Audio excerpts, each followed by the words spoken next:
عصمت کی حفاظت ضروری ہے، مگر پیٹ کی بھوک مٹانا بھی ضروری ہے۔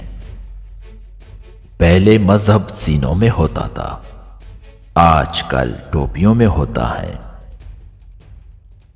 دراصل جنسی بھوک کچھ اس قسم کی بھوک ہے کہ مٹائے نہیں مٹ سکتی۔ عورت اور مرد کے درمیان اس وقت تک مفاہمت کا کوئی رشتہ پیدا نہیں ہو سکتا جب تک وہ میاں بیوی نہ بن جائے۔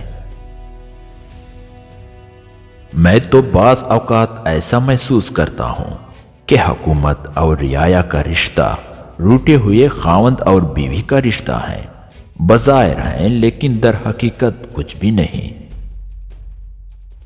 وہ عورت جو قانون کی اس دنیا میں سر بازار اپنا مال بیچتی ہے اور کوئی دھوکہ نہیں دیتی، شریف نہیں ہے۔ سماج کو گالیاں ضرور دی جائے، اگر ہو سکے تو اس کو پٹے ہوئے جوتوں کا ہار بھی پہنا دیا جائے، مجھے بڑی خوشی ہوگی۔ مگر سوال یہ ہے کہ سماج ہے کیا؟ مختصر الفاظ میں زندگی کے متعلق صرف یہ کہا جا سکتا ہے کہ یہ ایک آہ ہے جو واہ میں لپیٹ کر پیش کی گئی ہے۔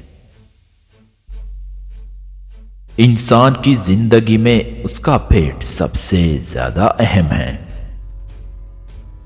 جسم داغا جا سکتا ہے مگر روح نہیں داغی جا سکتی۔ ادب یا تو ادب ہے ورنہ ایک بہت بڑی بے ادبی ہے۔ میں کہتا ہوں کہ اگر آپ مجھے پتھر مارنا ہی چاہتے ہیں تو خدا را ذرا سلیقے سے ماریے۔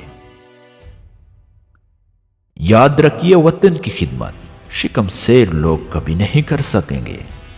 وزنی معدے کے ساتھ جو شخص وطن کی خدمت کے لیے آگے بڑھے اسے لات مار کر باہر نکال دیجیے۔